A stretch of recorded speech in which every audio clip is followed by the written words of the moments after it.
की हिंदूंच्या सणामध्ये विचारांचे आदानप्रदान होते, माणसं एकमेकाला भेटतात, सुखदुःखांच्या चर्चा होतात। मला असं वाटतं की ही तरुण पिढी जी आहे ती सुज्ञ झालेली आहे, त्यांच्या हातात मोबाईल आहे, नेटवर्क आहे, जगातल्या सगळ्या घडामोडी त्यांना कळतात। अशा परिस्थितीमध्ये त्यांनी आपली संस्कृती किती महत्त्वाची आहे, संस्कृतीशी बांधिलकी किती महत्त्वाची आहे आणि हिंदू संस्कृतीचं योगदान जगाला काय आहे हे त्यांना कळतं आहे, त्यांच्या हातामध्ये नेटवर्क आहे।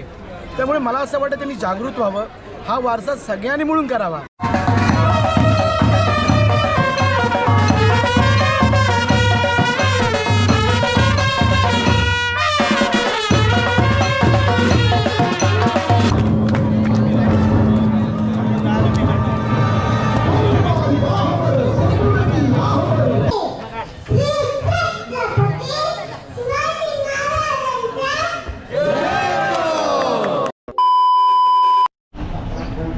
नमस्कार मित्रांनो, स्वागत आहे तुमचं आपल्या एका नवीन मराठी ब्लॉगमध्ये एका नवीन वर्षात। तर यस मित्रांनो, आज आपलं हिंदू नववर्ष आहे आणि बाय द वे तुम्हाला सर्वांना आपल्याकडून आपल्या या PPL व्लॉग्स या चॅनल करून गुढीपाडव्याच्या हार्दिक शुभेच्छा। तर ह्या वर्षी एक छोटासा फंक्शन्स आपण अरेंज केलेले आहेत 2 ठिकाणी, जे की इनिशियल पॉईंट आपला मनीषा प्लाझा जो असतो आणि सेकंड जो डेस्टिनेशन म्हणजे आपला जिथे एंड होती रॅली वाडेश्वर, तर तिकडे तुम्हाला 2 असे छोटे छोटे फंक्शन्स बघायला भेटणार आहे। तर यावर्षी अनफॉर्च्युनेटली रॅली नाही बघायला भेटणार आहे। तर येस, थोडीशी मजा आपली कुठे ना कुठेतरी गेली। तर येस, का नाही भेटणार आहे हे तर तुम्हाला मी नक्की सांगेनच लास्टला। पण आत्ता सकाळचे वाजलेत 7:40 आपण आलो आहोत मनीषा प्लाझाच्या इथे आणि आता थोड्याच वेळात इकडे मस्तपैकी ब्रास बँड चालू होणार आहे आणि गणेश वंदना वगैरे। तर लेट्स सी आपण या व्लॉगमध्ये काय काय बघूया आणि हा व्लॉग मित्रांनो शेवटपर्यंत नक्की बघा।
तर मित्रांनो, इकडे आपले छोटेसे बालकलाकार आलेत दोघं। तुझं नाव काय आहे? काय जोरात बोल जरा यार।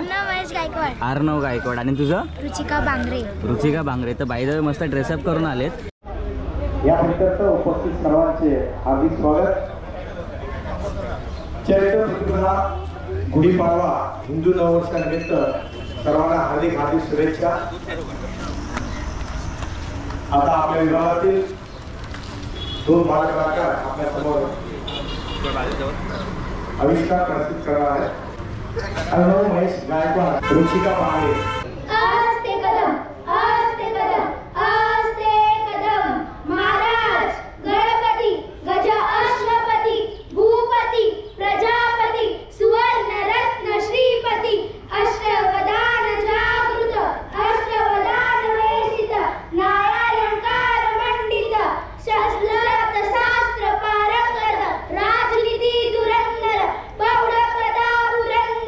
क्षत्रिय कुलाधीश्वर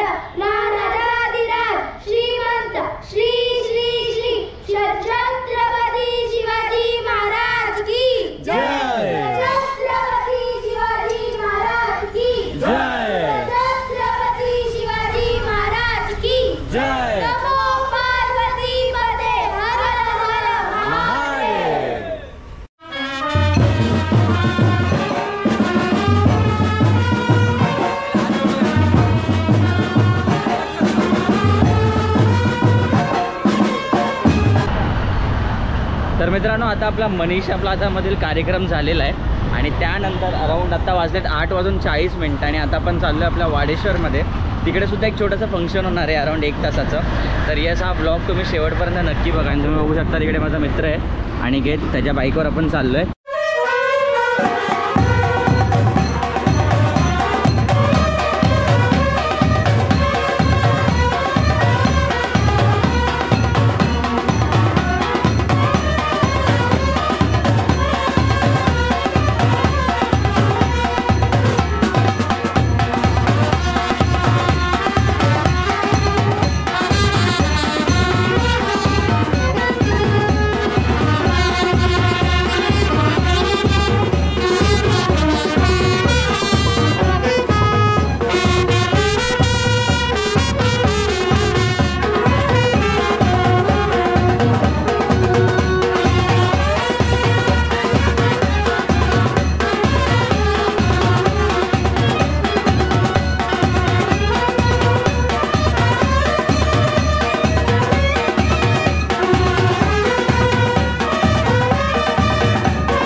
गती दे, अभ्यासात लक्ष लगा दे, सुखी ठेव.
वेलकम.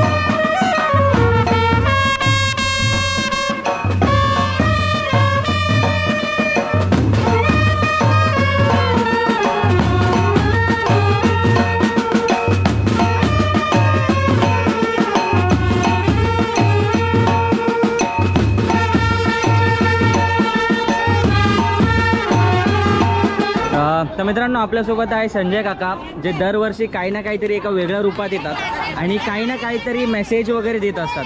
तर संजय काका, तुम्ही काय सांगाल, आजच्या वर्षी तुम्ही हे काय रूप धारण केलंय आणि आपल्या या लोकांना कसं मेसेज वगैरे प्रोव्हाइड कराल? असं काय विशेष रूप असं नाही, असं वाटलं की काहीतरी वेगळं करावं, तर त्या दृष्टिकोनातून मी हा आजचा वेशभूषा केलेली आहे. दरवर्षी वेगळं करण्यामागचा माझा अट्टास नसतो, तर आमचं एक दरवर्षी आम्ही एक विषय धरून चाललेला असतो. गेले कित्येक वर्ष हिंदू नववर्ष स्वागत यात्रेमध्ये वेगवेगळ्या विषयानुरूप आम्ही प्रसंग साजरे करतो इथे. त्या अनुरूप मी आजपर्यंत जे जे काही वेशभूषा केल्या होत्या की त्यामुळे एखादा एक पाठ होऊन जातो त्या विषयाचा, त्या दृष्टिकोनातून मी करत होतो. यावर्षी कुठला विषय नव्हता, पण असं वाटलं चला की आपण या पद्धतीमध्ये जाऊ. गौर गोपालदास यांचा थोडासा दृष्टिकोन माझ्या डोळ्यासमोर होता आणि त्या दृष्टिकोनातून मी आजची वेशभूषा आकारली. बाय द वे, तुम्हाला खूप धन्यवाद म्हणतो आणि गुढीपाडव्याच्या हार्दिक शुभेच्छा सुद्धा म्हणतो. तुम्हाला देखील शुभेच्छा. तुम्ही दरवर्षी असं काही ना काहीतरी यंग जनरेशनला काहीतरी छोटासा मेसेज प्रोव्हाइड करत असतात तुमच्या वेशभूषामध्ये. मला तो आता बोलला यंग लोक, मी कुठे म्हातारा झालो, यंगच आहे. कारण मन चंगा तो कटे तुम्ही गंगा, मन तरुण ठेवावं लागतं, बस बाकी काय नाही. तुम्ही म्हातारे असले तरी मनाने तरुण आहे आणि काम करण्यामध्ये पण तरुण दिल तो बच्चा आहे अभी और कुछ दिल तो बच्चा आहे. दुसरं मला एक म्हणायचं आहे की हिंदूंचे सण का साजरे केले जातात याच्या मागचा जो दृष्टिकोन होता तो कुठेतरी लांब होत चाललेला आहे, परंतु काही लोक प्रयत्न करत आहेत. मला एवढंच, मी कोण आव्हान करणार कोण मोठा माणूस नाही आहे, फक्त एवढंच म्हणेन की हिंदूंच्या सणामध्ये विचारांचे आदानप्रदान होते, माणसं एकमेकाला भेटतात, सुखदुःखांच्या चर्चा होतात. कधी कधी यातनंच की एखादा मोठा प्रश्न पण निघू शकतो. तर फक्त भेटत राहा, बोलत राहा, संवाद करत राहा. आता टचस्क्रीनच्या जमान्यामध्ये स्पर्श दूर होत चाललेला आहे, परंतु हा स्पर्श परस्परांचा राहू द्या, एकमेकांची गळाभेट होऊ द्या, एकमेकांचं बोलणं होऊ द्या. संवाद कुठे तुटता कामा नये. त्यात संवाद तुटला तर विसंवादात होऊन आपण कुठेतरी निराशेच्या गर्तेत जाऊ शकतो. एक हिंदू म्हणून, एक राष्ट्राभिमानी म्हणून आपण सगळ्यांनी एकत्र यायला पाहिजे. जेव्हा जेव्हा जे काही संकट येतील, जे काही अडचणी येतील, त्या अडचणीला मात करण्यासाठी आपलं एक असणं हे सगळ्यात महत्त्वाचं आहे, हे आपण सगळ्यांनी लक्षात ठेवलं. धन्यवाद, थँक्यू. तर मित्रांनो, आता आपलं ऑलमोस्ट लाईक सगळं गुढीपाडवाचा जो कार्यक्रम होता ऑलमोस्ट झालेला आहे. तर ह्या वर्षी लाईक अनफॉर्च्युनेटली रॅली नव्हती, तर तेवढी उत्सुकता बघायला भेटली नाही. तर ह्याचं एक मेन रिझन होतं की लाईक ज्या जनरेशननी हे कार्यक्रम आपल्या एरियामध्ये रॅली चालू केली होती ते आपले मोहन काका होते. त्यांना पाहिजे मी खूप थँक्यू म्हणतो आणि त्यांची टीम पूर्ण ऑर्गनायझेशननी. पण तुम्ही सर आपल्या या यंग जनरेशनला तुम्ही कसं लाईक उत्साहन कराल किंवा लाईक प्रेरणा कराल की लाईक चला आता आमचं एज झालेलं आहे किंवा लाईक तुम्ही ही जी संस्कृती आहे ही तुम्ही थोडीशी पुढे घेऊन गेली पाहिजे, तसं हँड ओव्हर करायचं आहे आपल्याला यंग जनरेशनला. तर ऑब्व्हियसली लाईक सोशल मीडियाजमुळे लाईक बऱ्याच जणांचं रात्रीचं झोपणं झालेलं आहे किंवा सोशल मीडियाजवरती मेसेजेस पाठवणे झालेत. तर हे थोडंसं आपल्या संस्कृतीला आपण कसं जपू शकतो, गुढीपाडवाच्या रॅलीमध्ये आपण कसं आपली एनर्जेटिक परफॉर्मन्सेस वगैरे देऊ शकतो, हे कसे सांगाल तुम्ही? मुळात गुढीपाडवा हा हिंदू संस्कृतीमधला खूप मोठा सण आहे. नववर्षाची सुरुवात ही गुढीपाडव्याने होते आणि हे नववर्ष जगामध्ये विशेष आहे. ही फक्त धर्माची किंवा संस्कृतीचाच विषय नाही, तर सृजनसृष्टीचं नववर्ष सुरू होतं. वसंत ऋतूची सुरुवात होते, सृष्टीला नवपालवी फुललेली असते. अशा ह्या विश्वाची निर्मितीचा दिवस, ब्रह्मदेवाने सृष्टी निर्माण केली तो हा दिवस, आणि तो हिंदू साजरा करतात. हे खूप अलौकिक आहे आणि ह्या अलौकिक नात्याचा वारसा जोपासत महाराष्ट्रातील संस्कृतीने छत्रपती शिवाजी महाराजांनी हिंदू धर्माची पताका रोवली आणि त्यामुळेच आज आम्ही हिंदू म्हणून अभिमानाने सांगतोय. मग हा वारसा फक्त छत्रपतींनी जोपासायचा होता का, की हा वारसा सावरकरांनी जोपासायचा होता का? तर तुमचं आमचं सगळ्यांचंच काम आहे. महाराष्ट्रातल्या अनेक अशा सामाजिक संस्थांनी याचा वारसा जोपासला. तर कुर्ल्यातल्या हिंदू नववर्ष स्वागत समितीने सुद्धा हा वारसा जोपासण्याचा प्रयत्न केला. गेले 20 वर्ष हा कार्यक्रम आम्ही साजरा करतो, हिंदू नववर्ष स्वागत यात्रा कुर्ल्यात साजरी करतोय. परंतु आज आम्ही हे जे बघतोय की ज्या पद्धतीने तरुणांचा उत्साह मला पाहिजे होता, त्यांचा सहभाग जो पाहिजे होता, तो कुठेतरी कमी पडताना दिसतोय. त्याला कारण असेल, फेसबुक असेल किंवा काही असेल, पण मला असं वाटतं की ही तरुण पिढी जी आहे ती सुज्ञ झालेली आहे.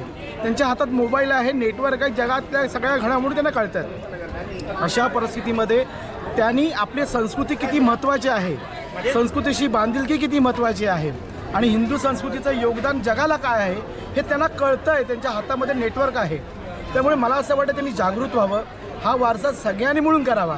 आमची अशी कल्पना होती की जसं ग्रामीण भागामध्ये एखाद्या ग्रामदेवताचा उत्सव असताना कोणाला निमंत्रण द्यावं लागत नाही, सगळेजण ग्रामदेवतेच्या मंदिरामध्ये जमा होतात आणि शिमगा असो किंवा गावची जत्रा असू दे साजरी होते. त्याप्रमाणे हा कुर्ल्यातला उत्सव साजरा व्हावा, कोणी कोणाच्या निमंत्रणाची वाट पाहू नये. आपला कार्य आहे, आपला सण आहे, आपला उत्सव आहे, या उद्देशाने जे जे करणं शक्य आहे, मुळात आधी सहभागी होणं महत्त्वाचं आहे, ते सगळं त्यांनी करावं. आणि पुढच्या वर्षी तरुण पिढीने मोठ्या उत्साहात साजरा होऊन त्यांनी याचं नेतृत्व करावं अशी माझी खूप खूप इच्छा आहे. आणि त्यांच्यासाठी जे लागणारं सहकार्य आम्ही सगळेजण करू, हा विश्वास त्यांना देतो आणि ही संस्कृतीचा वारसा पुढे न्यावा अशी मी त्यांना विनंती करतो. आणि सगळ्यांना गुढीपाडव्याच्या खूप शुभेच्छा. धन्यवाद. तुम्हाला गुढीपाडव्याच्या हार्दिक शुभेच्छा आमच्या PPL व्लॉग्स या चॅनलकडून. शैलेश काका तुम्हाला सुद्धा आणि जगदीश काका तुम्हाला सुद्धा धन्यवाद. तर येस मित्रांनो, पूर्ण आपला कार्यक्रम झालेला आहे गुढीपाडवाचा. आणि बाय द वे मला ह्या व्हिडिओ थ्रू एक मेसेज द्यायचा आहे तुम्हाला की लाईक आपली जी यंग जनरेशन आहे त्यांनी कुठे ना कुठेतरी चार्ज घेतला पाहिजे ॲटलिस्ट आपल्या एरियामध्ये हिंदू संस्कृती जपण्याचा. मगच आपली तुम्हाला रॅली वगैरे बघायला भेटेल, गुढीपाडवाला उत्साहसुद्धा बघायला भेटेल. तर येस, थोडासा पुढाकार घ्या. लाईक मी पण एक पार्ट आहे यंग जनरेशनचा. आय एम ऑल्सो रेडी, तुम्ही पण घ्या. तर तोपर्यंत मित्रांनो आजचा हा ब्लॉग आपण एवढंच ठेवूया. तुम्हाला जर हा आवडला असेल तर जास्त जास्त लाईक शेअर करा. पुन्हा भेटूया एका नवीन ब्लॉगमध्ये एका नवीन कंटेंटसोबत. तोपर्यंत बाय बाय आणि शुभ गुढीपाडवा.